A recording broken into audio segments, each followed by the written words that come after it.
George, what's up? Jay Dyer, thank you for doing the show. Very entertaining. Very happy to be here. You know so much more about the magisterium of the Roman Catholic Church than I do. There's an argument going on about a certain publication recently and whether it's binding. I wonder if you've seen it. It's the U.S. Conference of Catholic Bishops. They've released a manual in which they've denounced Pepe the Frog. And I'm wondering if that binds, because you often comment on the ordinary magisterium and whatnot. Are Roman Catholics now bound to remove Pepe from their profile? Is Pepe now excommunicated? Yes.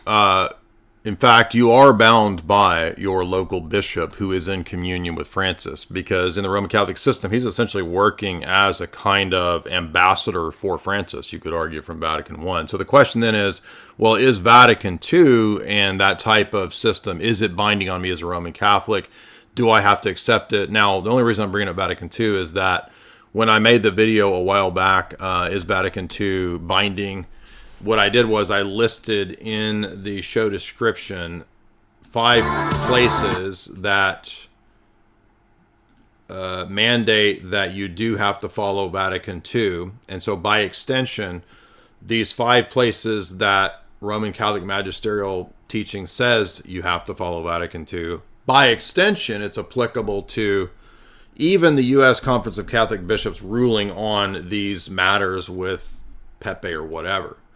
So the point is that it really doesn't matter whether the document is, quote, ex cathedra. This is so ridiculous. And notice how anytime that it's something they don't like, suddenly it's not binding, it's not ex cathedra. Anything they do like, it's ex cathedra. So they're literal Protestants, but with all of these boring papal documents. And if you look at Vatican II in principle here, what's mentioned about Vatican II in terms of the 5 documents listed here underneath. This is my Was Vatican II Infallible video. If you go to the show description, I list the 5 documents here. We went through these last time. Both, I think it's point 4 and 5 here. Pius XI's Casti Connubii 104 and C. De Legis of Pius the 12th. I think it's the last 2 that say not only are you bound to the ex cathedra statements, you're also bound to the universal ordinary magisterium, and you're bound to the ordinary magisterium even if you think it's wrong. Yeah, that's C. De Legis. So even if you think the Pope and his rulings and your bishop or anybody in the magisterium is wrong, you have to submit with docility. So you do not have the authority and the right in the Roman Catholic system to rebel and to reject these people. And of course, they don't care. It's not going to matter when you tell them this. They're just going to say, "Oh, well, that's not binding. It doesn't matter. I only have to accept what's binding." So it always comes back to their own personal subjective determinations of what are actually binding, which is just the Roman Catholicism that they want. It's not the Rome that actually exists, that Francis runs. It's the one that's in their LARP fantasy world that they run.